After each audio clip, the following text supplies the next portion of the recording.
Општина Карпош на последната одржана седница по презентација која стручно ја образложи представникот од секторот за екологија и енергетска ефикасност одлучи за изработка на физибилити студија со можност за воспоставување на јавно-приватно партнерство за поефикасно одржување на јавното осветлување во Карпош.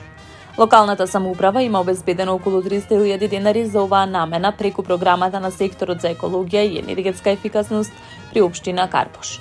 Имено општината во својата развојна програма за 2023-2025 година презеде стратешки чекор со кој во најголем дел ги отстрани старите улични светилки и истите ги замени со штедливи LED осветлувања од 35 и 75 вати, велат од општина Карпош.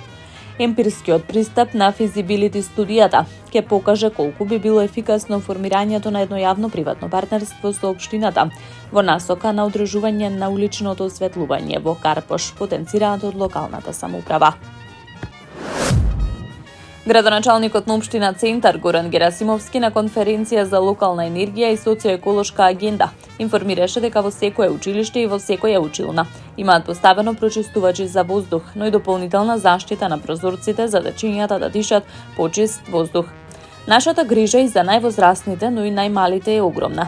Во секое училиште имаме поставено во секоја училна прочистувачи за воздух и дополнителна заштита на прозорците во делот на загадувањето, за да нашите дечиња барем додека се во училиштата и градинките дишат почист воздух, порача првиот човек на општина Центар.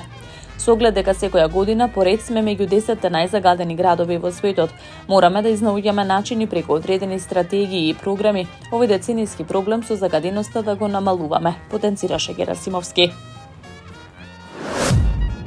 Општина Илинден информира дека продолжува реализацијата на проектот Илинден Светла општина, кој опфаќа проширување и модернизација на уличното осветлување, со поставување нови линии на улиците во сите населени места, поставување на електрични столбови, зголемување на бројот на електрични светилки и тековно одржување на јавното осветлување.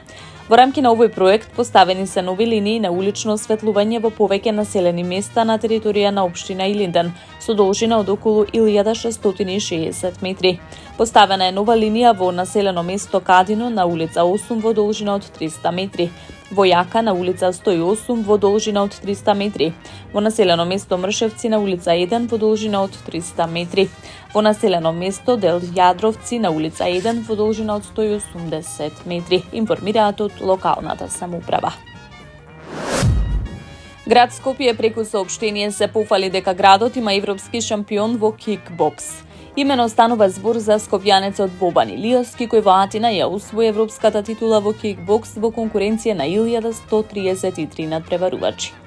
Горди сме на нашиот Бобан Илиевски, кој во Атина ја усвои европската титула во кикбокс во конкуренција на 982 надпреварувачи со 1133 надпреварувачки влезови од 41 европска држава. Тој во финалето на европското кикбокс првенство за сениори кое се одржа во Грција го совлада Ерик Нивегловски од Полска. Бобан повтор пат е носител на шампионската титула и златниот медал, со што покажа дека еден од најдобрите европски и светски кикбоксери, се вели во соопштението од градот Скопје.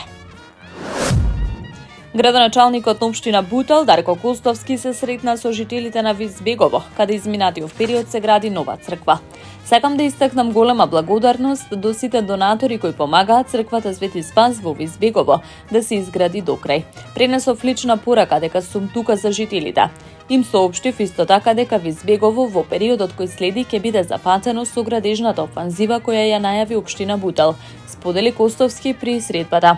Инаку во вчерашното издание од емисијата Скопје ми е дома на вистинска телевизија, првиот човек на општина Бутел за последната година од мандатот најави низа нови капитални проекти во општината.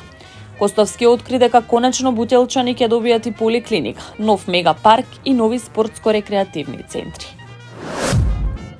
Од денес, 15 ноември, започна законската обврска за задолжително поседување зимска опрема во возилата, без оглед на моментната временска состојба. Истата ќе трае до 15 март. Републичкиот совет за безбедност на сообраќајот на патиштата пред неколку дена ја започна кампањата "Користи зимска опрема", која се реализира со цел потсетување на возачите на законската обврска. Зимската опрема за лесни моторни возила подразбира зимски пневматици на сите 4 тркала со минимална длабочина на шарите од 4 мм или елитни пневматици на сите 4 тркала со минимална длабочина на шарите од 4 мм и носење синџири за снег во возилото. Од Министерството за внатрешни работи апелираат до возачите да се придржуваат кон законската обврска за поседување на зимска опрема, бидејќи така се овозможува непречено и безбедно одвивање на сообраќајот на патиштата во зимски услови.